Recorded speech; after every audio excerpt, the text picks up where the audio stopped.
नमस्कार दोस्तों, मेरा नाम है सोनू कुमार। आप देख रहे हैं लक्ष्य आईएएस यूट्यूब चैनल। दोस्तों, आप जानते हैं कि जिस तरीके से इजराइल और ईरान का युद्ध चल रहा है, ऐसे में कई सारे अंतर्राष्ट्रीय विशेषज्ञ जानकार ये बात कर रहे हैं कि विश्व हमारा जो है वो तृतीय विश्व युद्ध की ओर आगे बढ़ रहा है। आज इसी टॉपिक को लेकर के हम लोग समझने की कोशिश करेंगे कि क्या वास्तव में विश्व तृतीय विश्व युद्ध की ओर बढ़ रहा है। तो आप सभी का स्वागत है एक बार फिर से लक्ष्य आईएएस यूट्यूब चैनल पर। दोस्तों, आप देख सकते हैं कि ईरान और इजराइल युद्ध जिस तरीके से अभी हड़कंप मचा रखा है, ऐसे कंडीशन में ये बात कही जा रही है कि तृतीय विश्व युद्ध की शुरुआत हो चुकी है। चलिए आज हम लोग देखेंगे इस टॉपिक के ही संदर्भ में इन प्रमुख बिंदुओं पर हम लोग चर्चा करने की कोशिश करेंगे। खबर क्या है, सबसे पहले ये देखेंगे। ईरान इजराइल युद्ध की जो पृष्ठभूमि है ये भी देखने की कोशिश करेंगे कि क्या ईरान और इजराइल के जो संबंध वर्तमान में है पहले से ही ऐसे संबंध रहे हैं या संबंधों में परिवर्तन हमें देखने को मिला है। दूसरी बात, हम लोग देखेंगे युद्ध के अभी तात्कालिक कारण क्या है, इसके साथ ही साथ विश्व पर इसका प्रभाव क्या रहा है, विश्व के साथ साथ भारत पर भी इसके प्रभाव को हम लोग देखने की कोशिश करेंगे। और उसके बाद हम लोग देखेंगे कि अन्य राष्ट्रों की प्रतिक्रिया क्या रही है, क्या तृतीय विश्व युद्ध की शुरुआत हो चुकी है। ऐसे कंडीशन में इन सारे प्रमुख बिंदुओं पर हम लोग चर्चा करने की कोशिश करेंगे। चलिए एक एक करके हम लोग चर्चा की शुरुआत करते हैं। खबर क्या है, जैसा कि आपने देखा ही होगा, बीते 13 अप्रैल को हमारे सामने न्यूज़पेपर में यही हेडलाइन दिखाई पड़ती है कि ईरान और इजराइल का जो युद्ध है वो स्टार्ट हो चुका है। आप देखेंगे कि मिडिल ईस्ट एशिया में पहले ही तनाव की स्थिति है। ऐसे कंडीशन में ईरान और इजराइल के मध्य में युद्ध जो है हो जाना, ये काफी चिंताजनक स्थिति है वैश्विक स्तर पर भी, और भारत के लिए भी काफी चिंताजनक स्थिति है। यहां पर आप देखें, India stakes in Iran Israel conflict and why it does not want tension to escalate. देखिए, इंडिया का तो दोस्तों आप जानते हैं कि ईरान के साथ भी मधुर संबंध है, ईरान के साथ साथ इजराइल के साथ भी मधुर संबंध है। अब ऐसे कंडीशन में इंडिया के लिए चिंताजनक क्या स्थिति है कि संतुलन की स्थिति में रहना, और संतुलन की स्थिति के साथ साथ ये बात कहना कि दोनों देश जो है वो शांति व्यवस्था को बनाए रखें। इंडिया ने अपने नागरिकों के लिए आप देखेंगे कि एक एडवाइजरी भी जारी की है, जिसमें कहा है कि आप जो है इजराइल और ईरान की यात्रा ना करें। और भी आप देखेंगे कई सारे न्यूज़पेपर हेडलाइन में देखने को बात मिलती है कि इजराइल और ईरान का जो वार चल रहा है वो विश्व के लिए चिंताजनक स्थिति है। अब यहां पर हम लोग देखेंगे ईरान और इजराइल आखिरकार जो इनके संबंध रहे हैं उसकी ऐतिहासिक पृष्ठभूमि क्या रही है। ठीक है, ईरान और इजराइल के युद्ध की जो ऐतिहासिक पृष्ठभूमि रही है उसको थोड़ा सा समझने की कोशिश करेंगे। वर्ष 1948 से 1979 तक ईरान इजराइल का जो संबंध रहा है उसको दृष्टिपात करने की कोशिश करें तो आप यहां पर देखेंगे कि सबसे पहले 1948 में अरब और इजराइल युद्ध होता है, पहला अरब इजराइल युद्ध। देखिए, आपको पता है दोस्तों कि इजराइल नामक कोई देश हुआ नहीं करता था 1948 तक। फिलिस्तीन नामक एक देश हुआ करता था। अब फिलिस्तीन नामक देश में इजराइल नामक एक नई राष्ट्र या नया देश जो हमें दिखाई पड़ता है 1948 में। और ये देश बना कैसे, तो आप देखेंगे कि जिस तरीके से प्रवासन होता है, कहां से, यूरोप से यहूदियों का प्रवासन होता है, वहां से माइग्रेट करके आप देखेंगे फिलिस्तीन नामक देश के क्षेत्र में आकर के बसते हैं। तो ऐसे कंडीशन में आप देखेंगे कि कई सारे यहूदी, अब यहां पर अगर आप मैप के माध्यम से देखने की कोशिश करें तो आप ये देख पाएंगे कि कई सारे यहूदी इस क्षेत्र से आकर के, यहां पर आप देखें, जैसे सपोज ये आपको दिखाई पड़ रहा होगा इजराइल, और ये फिलिस्तीन हुआ करता था पहले। अब यहां पर आप देखेंगे दोस्तों, यहां पर आप क्या देखेंगे, यहां पर देखेंगे कि यूरोप से कई सारे यहूदी जो है वो आते हैं कहां पर, फिलिस्तीन नामक क्षेत्र में आते हैं या देश में आते हैं। और यहां पर आप देखेंगे 1948 में इसी का व्यापक विरोध हमें देखने को मिलता है। किसके द्वारा, अरेबियन कंट्रीज द्वारा हमें इसका व्यापक विरोध देखने को मिलता है। तो फिलिस्तीन नामक देश के क्षेत्र में आप देखेंगे कि व्यापक स्तर से यहूदी शरणार्थी आकर के यहां पर बसते हैं। और फिर आप देखेंगे कि 1948 में इसी को लेकर के व्यापक स्तर से विरोध अरब देशों द्वारा देखने को मिलता है। और ऐसे कंडीशन में आप देखेंगे 1948 में पहला अरब इजराइल युद्ध हमें देखने को मिलता है। ठीक है, तो पहला अरब इजराइल युद्ध जो हमें देखने को मिलता है वो कब देखने को मिलता है, 1948 में देखने को मिलता है। ठीक है, उसके बाद में आप देखेंगे दोस्तों कि अरब इजराइल युद्ध जो होता है उसमें इजराइल विजयी होता है। उसमें कौन विजयी होता है, इजराइल विजयी होता है। और इजराइल के विजयी होने के बाद में टर्की तो इजराइल का साथ देता ही देता है, ईरान भी कहीं ना कहीं इजराइल के साथ खड़ा होता हुआ दिखाई पड़ता है। ये कब की बात चल रही है, 1948 की बात चल रही है, जब पहला अरब इजराइल युद्ध होता है। अब इजराइल के साथ साथ टर्की, और टर्की के साथ साथ आप देखेंगे ईरान भी इजराइल का साथ देता हुआ, या फिर ईरान भी इजराइल के साथ खड़ा होता हुआ दिखाई पड़ता है। ठीक है, अब ऐसे कंडीशन में इजराइल के जो पहले प्रधानमंत्री हुए हैं, जिनका नाम क्या है, डेविड बेन, इनका नाम है डेविड बेन गुरियन। इनकी जो पॉलिसी रही है, इनकी ये पॉलिसी रही है कि अगर हमें इस क्षेत्र में, खासकर फिलिस्तीनी वाले क्षेत्र में अगर हमें बसना है या फिर अपने कंट्री को आगे बढ़ाना है, इजराइल देश को आगे बढ़ाना है, तो हमें एक पॉलिसी को इस्टेब्लिश करना पड़ेगा और उसी पॉलिसी के माध्यम से आगे बढ़ सकते हैं। उस पॉलिसी का नाम है परिध सिद्धांत, और इसी सिद्धांत के माध्यम से यह बात कही गई कि हम अन्य राष्ट्रों से सहयोग लें, सहायता लें, सपोर्ट लें, जिसके माध्यम से हमें इस क्षेत्र में स्थिरता प्रदान की जा सके। और इसी सपोर्ट में आप देखेंगे कि अरब देश तो इसका बहिष्कार करते हैं परिध सिद्धांत का, लेकिन ईरान जो है कहीं ना कहीं इजराइल का साथ देता हुआ दिखाई पड़ता है। यह कब की बात है, 1948 से लेकर के 1979 के मध्य की बात चल रही है। 1948 से लेकर के 1979 के मध्य की बात चल रही है। उस समय ईरान और इजराइल के संबंधों में मधुर संबंध दिखाई पड़ता है। उस समय जो अभी वर्तमान में खटास की स्थिति है, शत्रुता की स्थिति है, वो स्थिति नहीं दिखाई पड़ती है। और इसके साथ ही साथ आप देखेंगे कि यूएसए का भी सहयोग मिलता है। ठीक है, ईरान का भी सहयोग मिलता है। ईरान के साथ साथ यूरोप के जो नेशन है उनका भी सहयोग मिलता है। अब ऐसे कंडीशन में आप देखेंगे यूरोप के नेशन के साथ साथ में टर्की का भी सहयोग मिलता है। अब ऐसे कंडीशन में दोस्तों आप देखेंगे कि इनकी जो पॉलिसी है वो कहीं ना कहीं सफल होती हुई दिखाई पड़ती है। फिर आगे इसका जो रूप देखेंगे वो ये देखेंगे कि इस क्षेत्र में खासकर जो अरेबियन देश हैं वो व्यापक स्तर से विरोध करते हैं, और विरोध के ही क्रम में आप देखेंगे कि इनके दिल में यह बात खटास रहती है कि कहीं बाहरी कोई देश का व्यक्ति या बाहरी जो यहूदी शरणार्थी हैं वो हमारे क्षेत्र में कब्जा कर ले रहे हैं। आपने एक मस्जिद का नाम सुना होगा, अल अक्सा मस्जिद। वो कहां पड़ता है, वो इजराइल वाले क्षेत्र में पड़ता है, फिलिस्तीन वाले क्षेत्र में, जहां पर यह कहा जाता है कि इजराइल ने जबरन कब्जा कर रखा है। ठीक है, तो यहां तक तो बात ठीक दिखाई पड़ती है। इसके बाद में आप देखेंगे कि 1979 के बाद ईरान इजराइल के संबंध में परिवर्तन होता हुआ दिखाई पड़ता है। क्योंकि अभी तक जो शासन था, यहां पर आप समझने की कोशिश करें, अभी तक का जो ईरान में शासन था वो किसका था। यहां पर आप देखेंगे मोहम्मद शाह, या फिर यूं कह सकते हैं मोहम्मद रजा शाह, मोहम्मद रजा शाह का शासन था। शाह पहलवी का शासन था।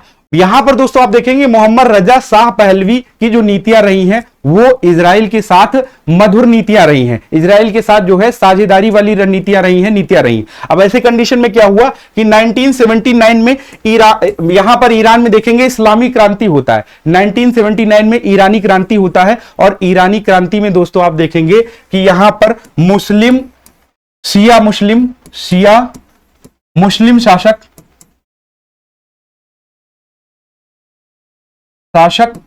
का प्रभुत्व होता है। ठीक है, का प्रभुत्व होता है। और ऐसे कंडीशन में अभी आप देख पा रहे होंगे कि वर्तमान जो इस्लामिक गणतंत्र हमें दिखाई पड़ता है ईरान में, वही वर्तमान इस्लामिक गणतंत्र का जो जड़ है वो स्थापित होता है 1979 के बाद। और यहां पर एक शासक आते हैं, उनका नाम है आयतुल्लाह रूहुल्लाह सुमैनी। यहां पर आप देखेंगे आयतुल्लाह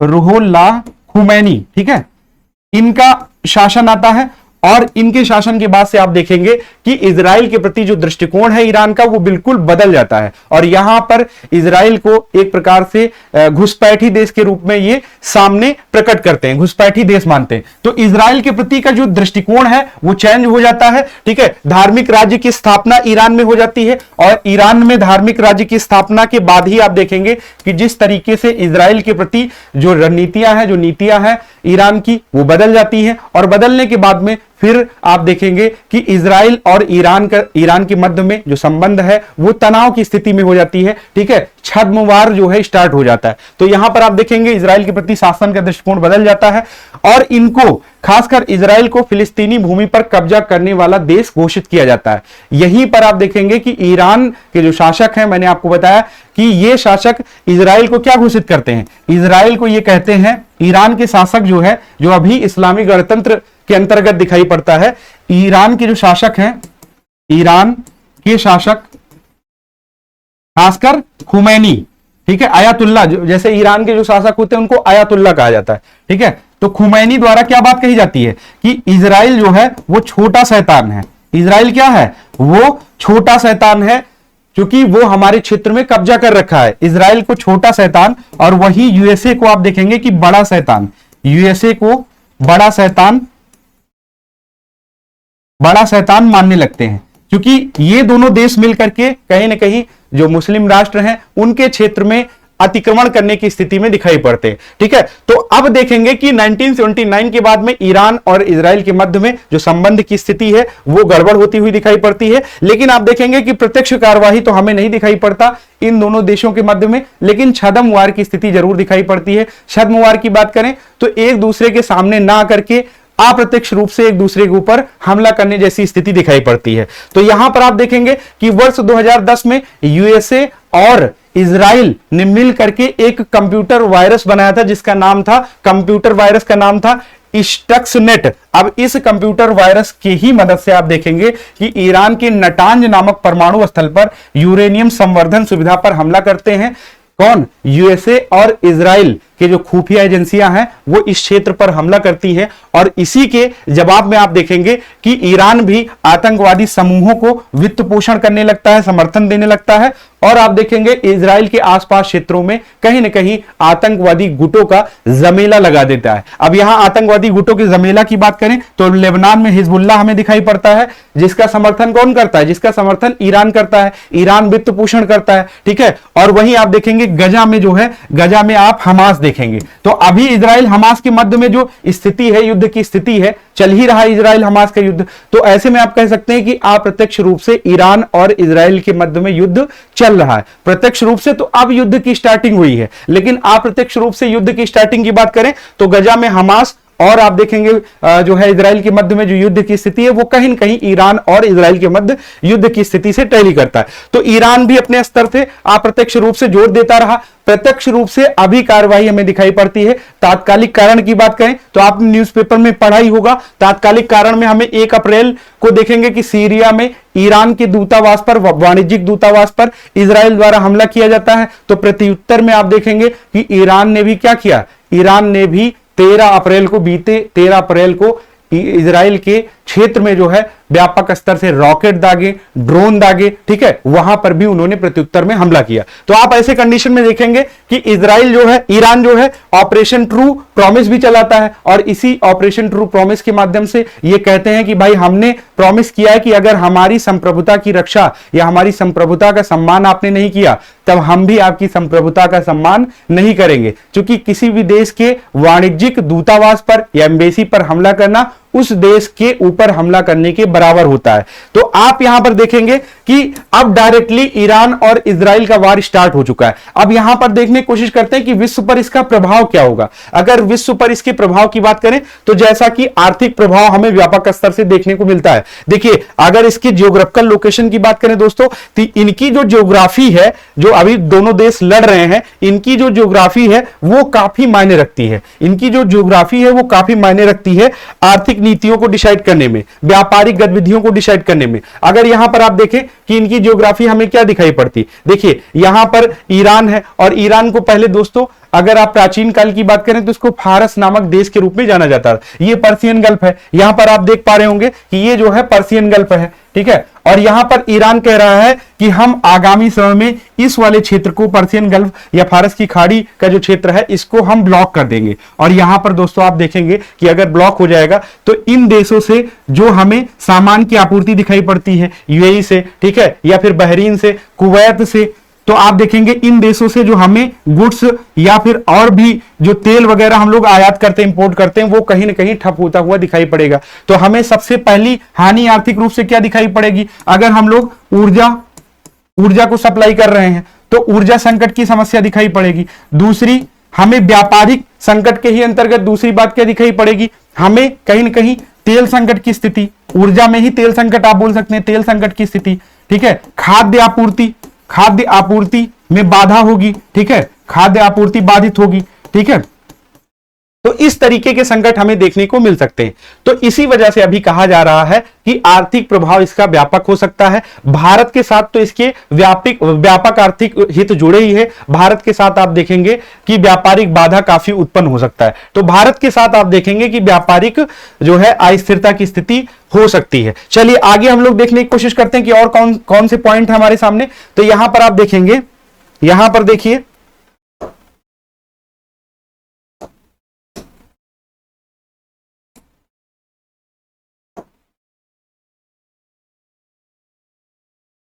और बिंदु पर अगर चर्चा करने की कोशिश करें दोस्तों, तो यहां पर आप देखेंगे कि भारत पर इसका प्रभाव क्या हो सकता है। देखिए वैश्विक स्तर पर ऑलरेडी आप देख रहे हैं कि उथल पुथल की स्थिति चल ही रही है।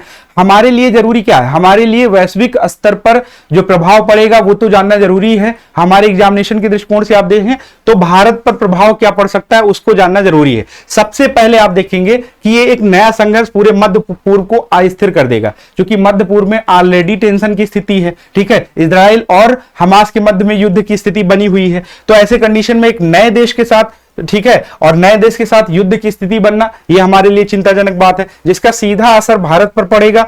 इजराइल हमास युद्ध शुरू होने के बाद आप देखेंगे कि लाल सागर में हूती विद्रोहियों ने जहाजों पर हमला किया था। तो इजराइल हमास का जैसे ही युद्ध स्टार्ट हुआ था दोस्तों, लाल सागर से होकर के आप जानते हैं कि सुएज नहर, और सुएज नहर से होकर के आप देखेंगे कि काफी सारा अरबों का व्यापार भारत के साथ होता है। अब ऐसे यूरोप से आप देखेंगे कि सुएज नहर के माध्यम से लाल सागर, और उसके बाद फिर आप देखेंगे कि अरब सागर से होते हुए भारत के साथ काफी व्यापक स्तर से व्यापार होता है। अब ऐसे कंडीशन में ये विद्रोही ग्रुप, खासकर हूती, अब ये हूती विद्रोही कहां से संबंधित है, ये यमन के विद्रोही ग्रुप है। इन्होंने समुद्री डकैती करना स्टार्ट कर दिया, ठीक है, लूट खसोट करना स्टार्ट कर दिया। अब इनके द्वारा देखेंगे कि जहाजों को ब्लॉक किया जाने लगा, जहाजों को कैप्चर किया जाने लगा, क्षेत्रों को ब्लॉक किया जाने लगा। अब ऐसे कंडीशन में आप देखेंगे कि भारत के लिए कहीं न कहीं व्यापारिक बाधा होती हुई दिखाई पड़ेगी। और भारत पर प्रभाव क्या पड़ सकता है, तो आप देखेंगे मिडिल ईस्ट में संघर्ष अगर इस तरीके से चलता रहा तो भारत की जो पॉलिसी है वो इंप्लीमेंट नहीं हो पाएगी। भारत की पॉलिसी क्या है, तो अभी आपने देखा होगा कि हाल ही में India middle east Europe economic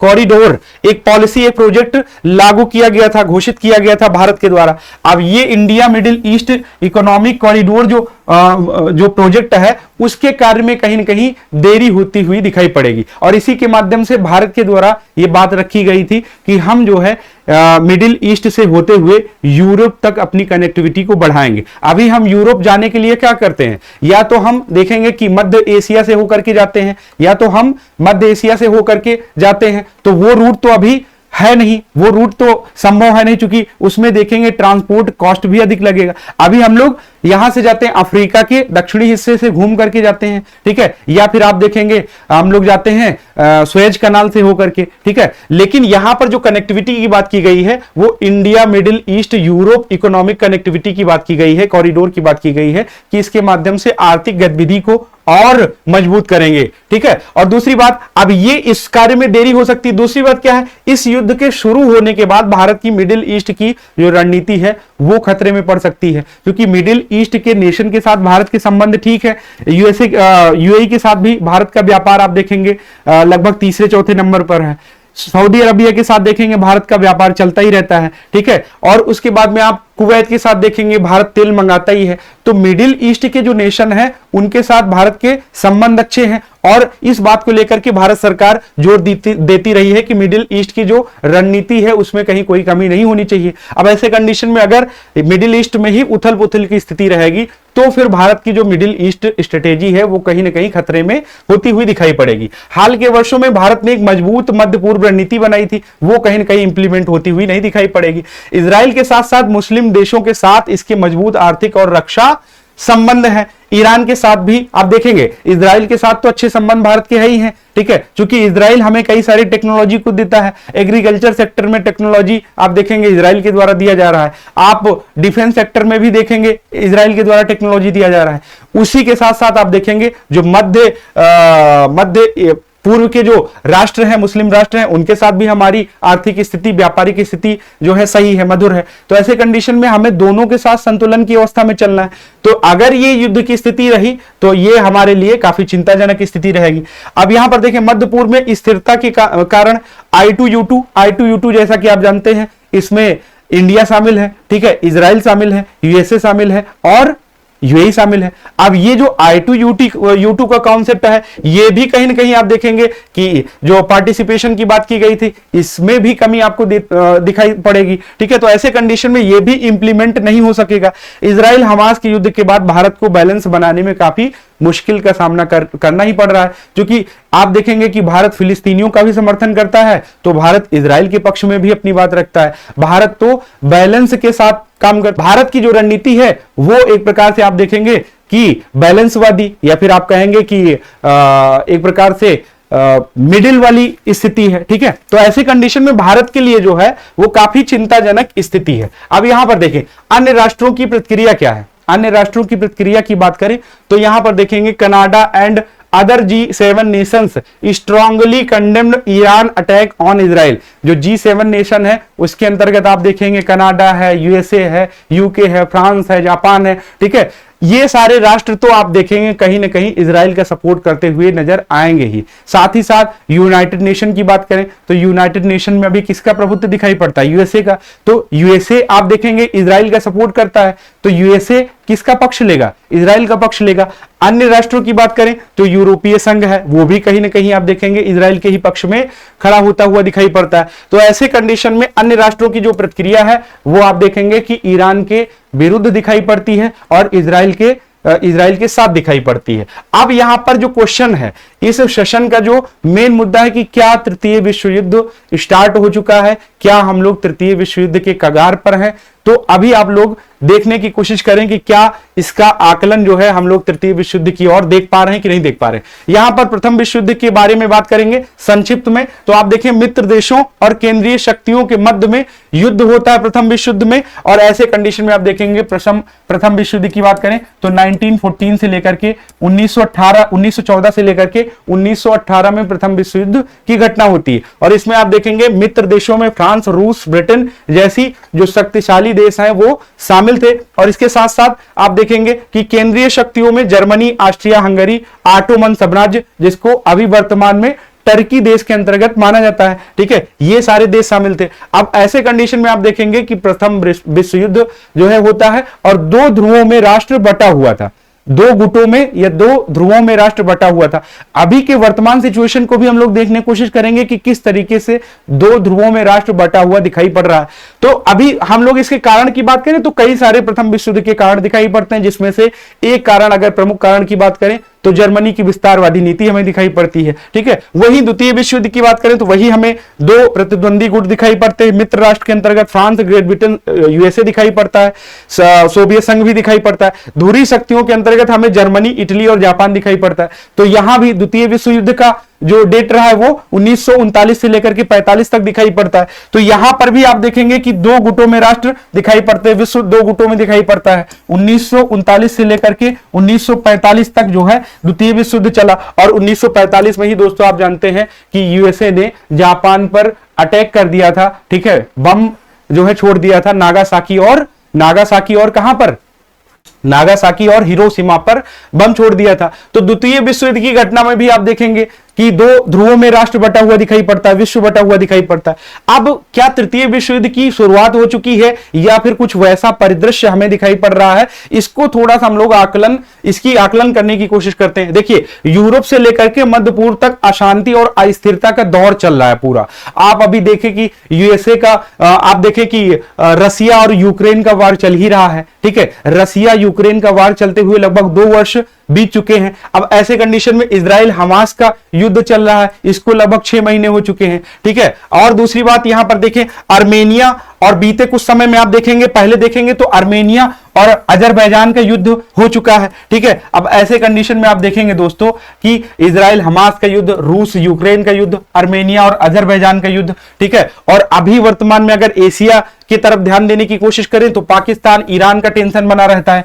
Pakistan Afghanistan का टेंशन बना रहता है, पाकिस्तान भारत का टेंशन बना रहता है, भारत चाइना का टेंशन बना रहता है, ठीक है, दक्षिण कोरिया और दक्षिण कोरिया के साथ साथ में उत्तर कोरिया का टेंशन बना रहता है। तो आप देखेंगे कि विश्व में अलग अलग क्षेत्रों में देखेंगे कि तनाव की स्थिति, युद्ध की स्थिति बनी हुई है और यह तनाव चरम स्तर पर बढ़ रहा है दोस्तों, ठीक है। और ऐसे कंडीशन में जो कह सकते हैं ना कि डाडा टाइप के देश हैं जो अपने आप को महाशक्ति समझते हैं, अगर उनकी बात करें तो हमें यूएसए की जो पोजीशन दिखाई पड़ती है, यूएसए की पोजीशन की बात करें तो यूएसए की जो पोजीशन है वो हमें इजराइल की तरफ दिखाई पड़ती है। रूस की पोजीशन की बात करें तो रूस की पोजीशन हमें ईरान की तरफ दिखाई पड़ती है। तो यहां भी तो आप देखें ना, दो ध्रुवों वाली स्थिति बनी हुई दिखाई पड़ रही है। यहां भी आप देखें यूएसए की बात करें तो इजराइल का समर्थन करता हुआ दिखाई पड़ता है, ठीक है, इजराइल का समर्थन करता हुआ दिखाई पड़ता है। वहीं अगर रसिया की बात करें तो रसिया आपका जो है ईरान का समर्थन करता हुआ दिखाई पड़ रहा है। तो ऐसे कंडीशन में आप देखें कि दो जो ध्रुव है या दो गुट हैं वो अभी भी दिखाई पड़ रहे हैं। तो आप कह सकते हैं कि तृतीय विश्व युद्ध की लगभग स्थिति हमारे सामने बनी हुई दिखाई पड़ रही है। अब ईरान और इजराइल की भी ऐसे में युद्ध की शुरुआत हो गई है। तो ऐसे कंडीशन में आप देखेंगे कि आगामी समय में यह संभावना बन रही है कि ईरान, लेबनान, ठीक है, लेबनान और मिस्र जैसे देश भी इस जंग में कूद सकते हैं। किसके जंग में? ईरान और इजराइल के जंग में। और जब आप देखेंगे लेबनान और मिस्र जैसे देश कूद जाएंगे तो ऐसे कंडीशन में अमेरिका, रूस और चीन कहां पीछे रहने वाले देश हैं? अमेरिका भी इजराइल की तरफ से कूदेगा और वहीं आप देखेंगे रूस भी कहीं ना कहीं ईरान की तरफ से कूद जाएगा, ठीक है। तो ऐसे कंडीशन में जो अभी स्थिति बन रही है वो तृतीय विश्व युद्ध की स्थिति बन रही है। आप लोग क्या इस बात से सहमत हैं? आप लोगों को क्या दिखाई पड़ रहा है कि क्या तृतीय विश्व युद्ध की ओर हम लोग बढ़ चुके हैं या तृतीय विश्व युद्ध होने ही वाला है? आप लोग कमेंट बॉक्स में जरूर बताएं। तो ये आज का डिस्कशन रहा दोस्तों। मुझे आशा है कि आपको ये डिस्कशन बेहद पसंद आया होगा। आप लोग अपना फीडबैक जरूर दें, बताएं कि क्या वर्तमान में जो वैश्विक परिदृश्य या वैश्विक उथल पुथल दिखाई पड़ रहा है उससे क्या हम लोग तृतीय विश्व युद्ध के करीब पहुंच चुके हैं? तो आप लोग अपना कमेंट बॉक्स में जरूर राय दें। चलिए तो दोस्तों ये आज का सेशन रहा। मुझे आशा है कि आपको ये सेशन बेहद पसंद आया होगा। मिलते हैं किसी अगले टॉपिक के साथ, तब तक के लिए आप अपना ख्याल रखिए। बहुत बहुत धन्यवाद।